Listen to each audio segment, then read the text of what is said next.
Welcome to Let's Get Writing. I'm your host, Catherine Taylor. I'm coming to you live from central Newfoundland, Canada. Let me know where you're watching from.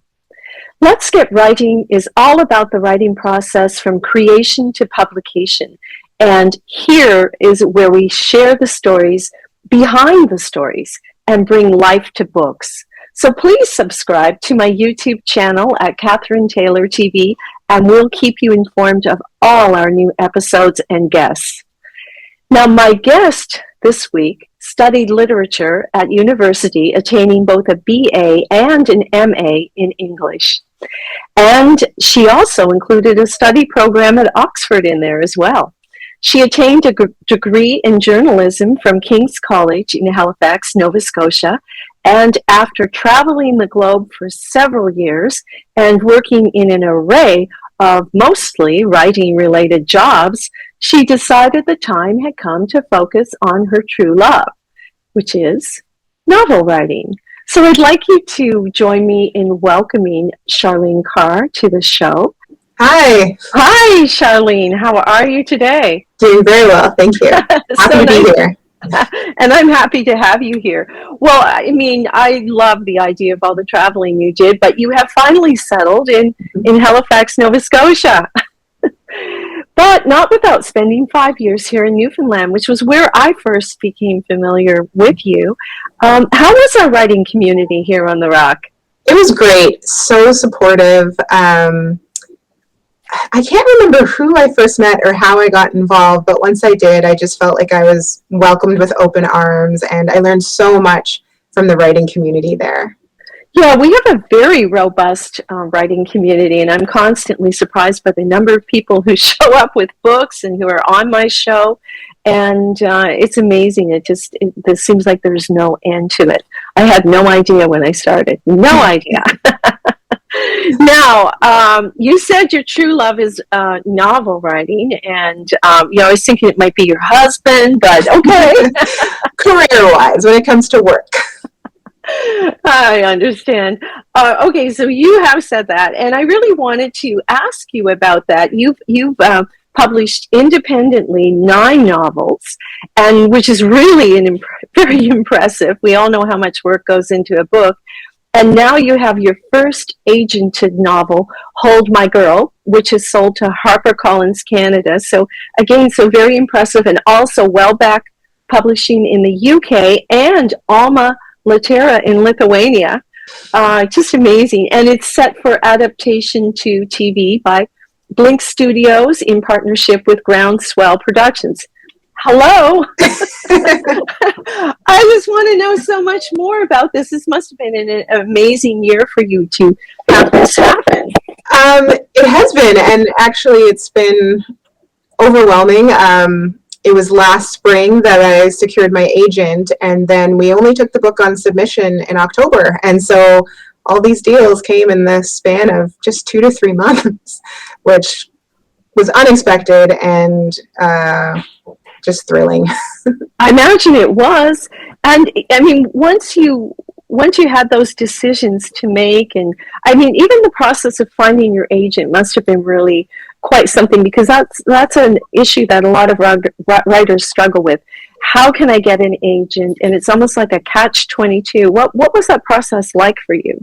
So I think once I actually sat down and made this my focus, it wasn't that catch-22 that I thought it would be.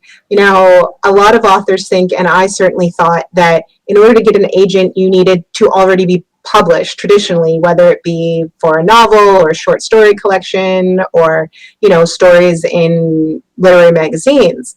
And once I actually started doing the research, I learned that a lot of agents are very excited to take on the work of new authors, because when you're a debut author, you don't have that track record of maybe poor sales or maybe poor reviews. You're new and you're fresh and you're exciting, and they can sell you that way. And so I was a little concerned that my independently published books would hurt me in that, but they didn't seem to. There were a couple of agents who were a little concerned about it. The one I went with saw it as a sign that I knew how to write a book, I knew how to get it done, and that I had really great reviews. So there were definitely readers out there who wanted to see my stories. Well, from my way of looking at it, I would think by the fact that you had so many self-published books would be an endorsement that you were capable of writing books and not just one, would be a good thing. And I suppose any agent, if they're looking for raw talent, someone that they can discover and mold. So I hadn't thought of it that way, but that's pretty encouraging.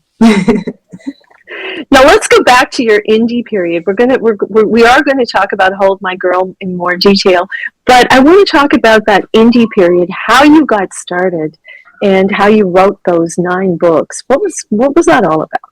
So the first full-length novel that I wrote took me about 10 years. Lots of different versions, lots of different revisions, and that is not the first novel that I indie published.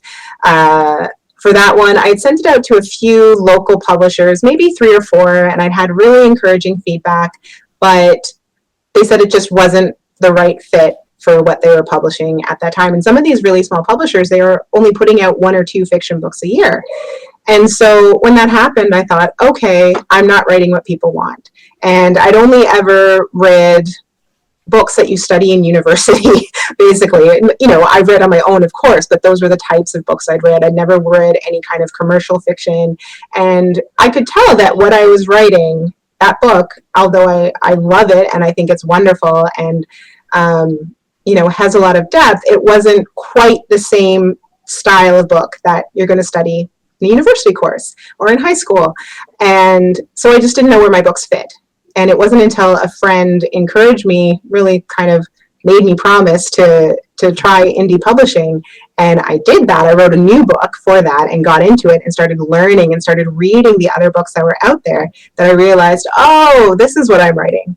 And so I think most of my other books would fall under the category of women's fiction. And that's something I'd never specifically read before. I love character-driven stories, and that's what all of my books are. And I have the plot structure there as well. And it's just something that until I got into it, I didn't know what readers I was writing for. Yeah, and I sometimes think that you weren't alone with that. I think many writers struggle with who is my audience and what is my style of writing, and going out there and trying to figure that out. Sometimes it is a matter of reading a lot of other books.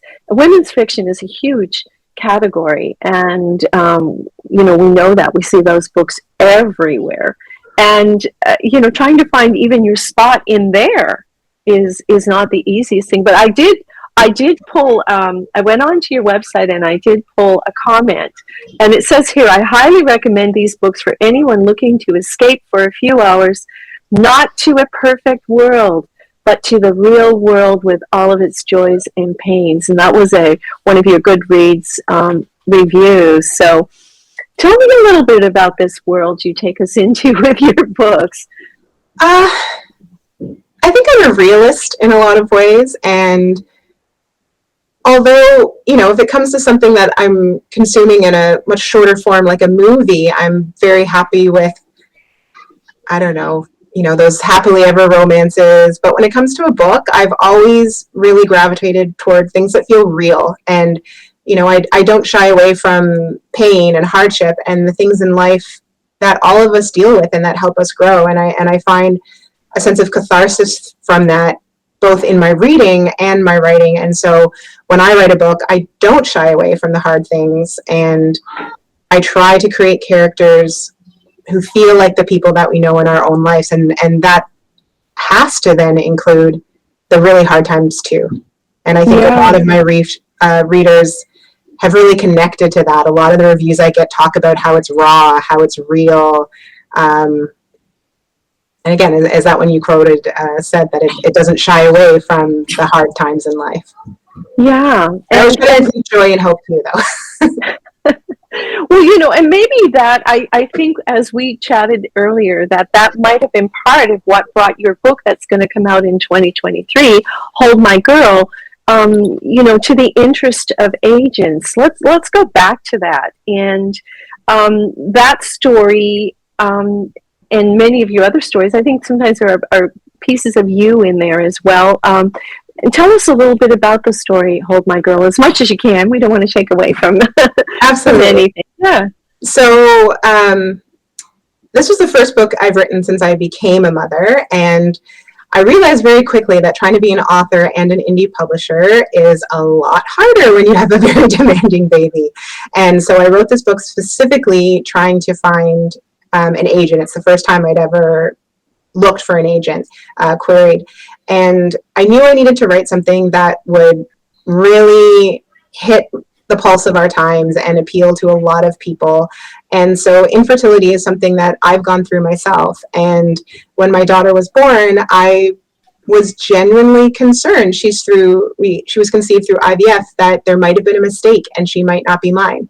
Now, I have no worries anymore, but in those first 3 to 4 months, I was a little concerned. And so when I sat down around the time when she was a year old to write this book to find an agent, that's what really stuck in my mind, because there are so many women who go through similar things, whether they actually have IVF or just infertility, and that may be something they're considering, that the question was there, like, what would you do if the child you gave birth to was never truly yours? And this is a question that didn't exist in many previous generations. There would never be a situation where a mother would not know if the child she gave birth to was hers. Now, there are switched at birth stories, but not the child that you actually grew in your womb. And I think, the agents, the editors, it seemed like a fresh idea to them and something very real and something very applicable for today's society. And they thankfully latched onto it, and I hope readers do too. Well, I think, like you say, it's something that's very current. So many people are dealing with IVF these days, and it's quite conceivable that, a mistake can happen, something like this. It does. It has. It has? Not with you, thankfully, but it has happened with a number of people. Yeah. And so when you wrote this book and you were specifically looking for an agent, how did that process go? How did they respond? And, what happened? That could be a long story. I'll try to make it succinct. I did a lot of research into queries and how to prepare your query and make sure that it's very solid, something that would catch an agent. And I did get a lot of responses.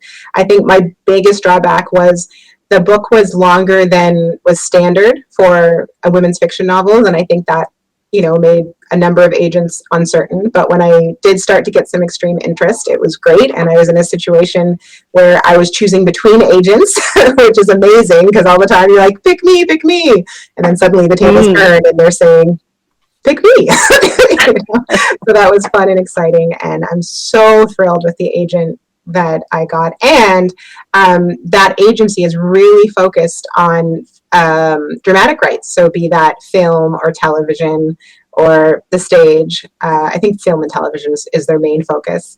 And so that was part of my decision, and something that I'm so glad I was focused on when I was choosing an agent.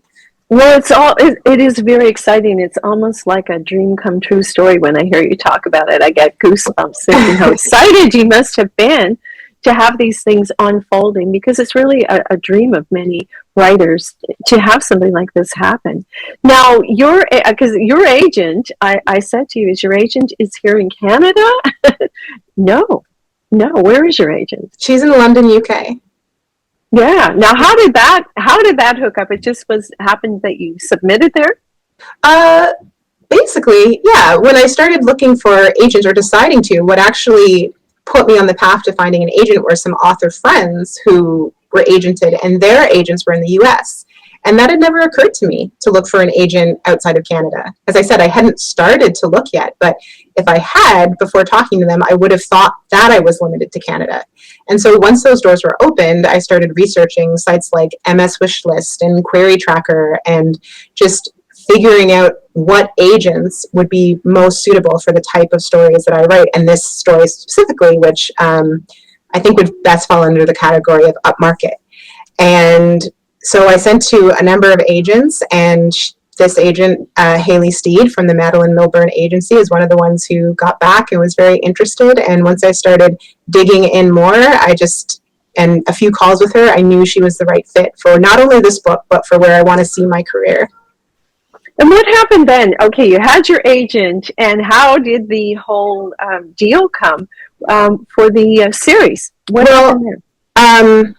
So we went through a number of months of revision, and then when we sent it on submission, we had an overnight preempt, which just blew my mind. So if those who don't know, that's when an editor offers a significant amount so that no other editors can bid on the book. And then maybe not even a month after that, the dramatic rights agent at Agency got notice that we had an offer for an option for a TV show, and she hadn't sent it out yet. So our best guess is that one of the editors sent my manuscript to a book scout, who sent it on to the production company, and it kind of went from there. Once we had that one offer, the agency sent it out to other producers, and we were in a 5-way bidding war, which was absolutely mind-blowing. I shouldn't say war, but competitive bidding situation. Wow. Well, congratulations. I think that I haven't said that, and it should be said. That's amazing. And really, you said that you felt that maybe all this was based on the strength of your manuscript. Would you stand by that? Absolutely. I mean, that's what the agents are, or the producers are basing their interest in the story on. And so I guess if you're kind of asking what authors need to do, is the strongest manuscript you can possibly have. I spent 3 years on this one, and then an additional, well, I guess 2.5 years, an additional 6 months with my agent. And I think finding an editorial agent is really important too. I think my story was wonderful the way I submitted it to my agent, and I still think it is, but I also think that she knew how to help me shape it and mold it to be something that would be more marketable and that would hopefully appeal to the widest audience possible. And the way that we shaped it, I think, is a big part of why it did appeal to the producers. Because right now, I remember seeing a post from another agent actually saying that authors in today's world have to compete to a degree with streaming companies, with streaming shows, because when someone's coming home, and deciding what they're going to do for their free time, it's, are you going to pick up a book or are you going to stream a show? And so if making a living from your writing is something that you want to do, I think it can be wise to kind of have that in mind, to write a book that is going to draw the reader in and keep them turning the pages. And how did you feel when the agent was taking you through that process of the editing? Because you put a lot into it. And at what point do you feel like, I can't do this again? Did you ever feel like that? Or did she offer very tangible things that you could, obviously she did. Those days came. There were some times when I was ranting and raving to myself and pacing the kitchen. And, thankfully I had the foresight to always sit with the changes myself for a few days. And I think in every situation, I could always see why she was suggesting the changes that she made and how they would help the book sell. And I think anyone going through that process, sit with the changes, even if there's some things that you don't agree with, think through them. And I do believe my agent was excellent in the sense that she always said, it's your book.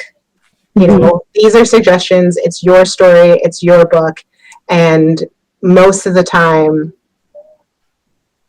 I think when it came down to it, I took every change, but sometimes I changed it in a way that was my own rather than what would have been her initial suggestion. But just take time. Don't write back. Don't say this is ridiculous. Like, I never did anything like that. I've heard of authors who do. Take time and sit with it. And if you chose this agent for a reason, then presumably you trust their taste. Well, trust was the word that came to mind as you were saying all of this, and you've put your heart and soul in the book, and someone is challenging some of the directions you've gone in or making suggestions. You have to put a lot of trust in them that they know their business, that they're taking you in the right way. Yeah. Well, 5 years from now, if you're with that agent, that'll be a whole different relationship. I hope to be with her for 20. You never know. When you're choosing an agent, that happens. And my hope was someone who I could spend my career with. And, whether that will happen or not, who knows, she could go in a different direction, but that's my hope. Yeah, amazing. So, Charlene, you mentioned that how at this time, it's a choice. People can pick up a book. People can go on Netflix or Prime or wherever it is that they go. And sometimes it's easier to do that. If they come home and they've had a stressful day, just turn something on and sit in front of it. And a book requires a little more engagement and focus. But yet there's such an opportunity right now for writers to get books that are actually going to be produced. What's your take on that? There has never been a better time for authors to have that opportunity. And, my goal was never to have my book made into a TV or show or a movie for the sake of it. It's to get more readers, to ensure that I can continue writing for years and years to come. And right now with streaming companies, they're all competing with each other. They all need content. And so what happened with me, a book being optioned before it's even been published, was, that wouldn't have been happening 10 years ago. If it did, it would have been extremely rare. And now it's not so rare because the producers know that these stories have already been vetted by agents, by editors.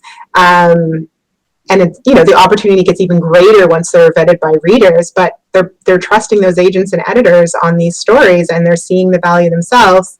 And because of all that competition and streaming companies needing to create shows, there's a better chance of these options actually getting made and the show's going to screen than there ever has been before. So, fingers crossed, but I'm very hopeful and optimistic that we'll see Hold My Girl on the screen in future years. Well, I'm sure everyone watching this program is hoping that too, because you've really intrigued us, and it's such a great concept and such a great idea. Okay, so that's the wonderful success story, but what's the typical day like for you, Charlene? You still have to get up and write. What's your day like, and how do you approach your writing? With all of this going through your head, are you working on another book? Yeah, so my deals with the publishers were for a 2-book deal. So I'm now writing the next book, and it's the first time I've ever written a book with a deadline that I didn't set. So that is definitely a new experience. I write 5 days a week, and I have a specific word count that I try to get each time to make it, so I know my first draft will be done when it needs to be. I'm basically a full-time mom to a very rambunctious 4-year-old who it's possible you can hear in the background. And yeah, so honestly, it's just trying to fit it in when I can. Sometimes I write in the morning if she's, having some screen time. She loves talking to my mother on webcam portal. That's what she's doing right now. So sometimes I fit my writing in then, and sometimes I do it after she goes to bed.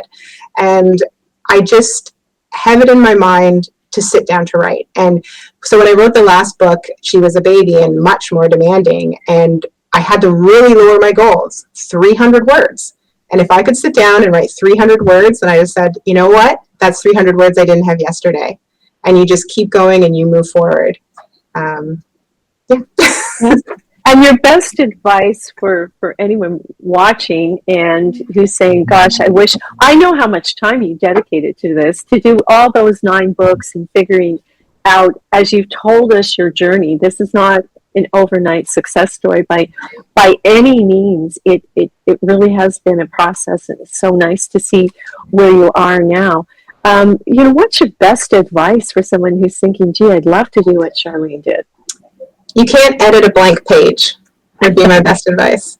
Get the words down. Don't be afraid if they're not what you want them to be, because you can make them what you want them to be. And also, don't feel that you need hours and hours to write.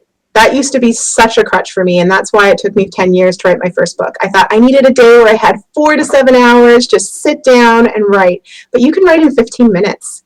This Hold My Girl, honestly, sometimes that's what, if I had 15 minutes before my daughter woke from her nap, or she was a horrible sleeper, I would write and I would get it done. And sometimes you sit down and you think, I'm going to write for 15 minutes, and you're able to go for an hour because life works out like that. But if this is a dream and it's something you want to do, don't let life get in the way. Make the time and know that if it's in small chunks, they add up eventually, and you can create something that can change your life.